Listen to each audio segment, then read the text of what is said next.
ফের পাহাড়ি রাস্তায় দেখা মিলল কালো চিতার। ঘটনাটি ঘটেছে শৈলরানীতে অর্থাৎ দার্জিলিং এ। রবিবার বিকেলে দার্জিলিং এর বাজারের কাছে রাস্তা পার হতে দেখা যায় ওই কালো চিতাটিকে।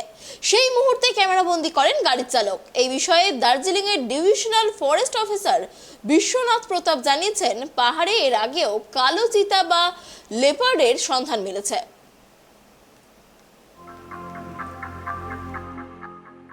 রবিবার বিকেলে দার্জিলিংয়ের বাজারের কাছে রাস্তা পার হতে দেখা যায় একটি কালো চিতাবাঘকে। সেই মুহূর্তে ক্যামেরাবন্দি করেন এক গাড়ির চালক। এই বিষয়ে দার্জিলিংয়ের ডিভিশনাল ফরেস্ট অফিসার বিশ্বনাথ প্রতাপ বলেন, পাহাড়ে এর আগেও কালো চিতা বা মেলানিস্টিক লেপার্ডের সন্ধান মিলেছে, এটিরও খবর নেওয়া হচ্ছে।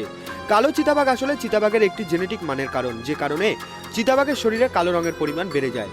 তবে গোটা পাহাড়ে ব্ল্যাক প্যান্থার হিসেবেই জল্পনা ছড়িয়েছে। এর আগে 2020 সালে মিরিকের উকাইতি চা বাগান সংলগ্ন 9 নম্বর ডিভিশনের কাছে রাস্তা পার করার সময় একটি কালো চিতাবাঘের দেখা মিলেছিল। তার আগেও 2020 সালে মিরিকেই কালো চিতাবাঘের দেখা পাওয়া গিয়েছিল। এছাড়াও 2022 সালে বক্সার জঙ্গলে এবং জয়ন্তীতে কালো চিতার দেখা মিলেছিল। ওই বছরই ম্যানেভঞ্জন সংলগ্ন এলাকায় এক ব্ল্যাক প্যান্থারের দেহ উদ্ধার হয়। বন দপ্তর জানিয়েছিল, এলাকা দখল করতে গিয়ে সংঘর্ষের জেরে মৃত্যু হয়েছিল 2 কালো চিতার। লকডাউনের সময় দার্জিলিং শহরে ক্যামেরাবন্দি হয়েছিল ব্ল্যাক প্যান্থার। উত্তরবঙ্গের নেওড়া ভ্যালি এবং বক্সা টাইগার রিজার্ভে আনাগোনা রয়েছে কালো চিতার।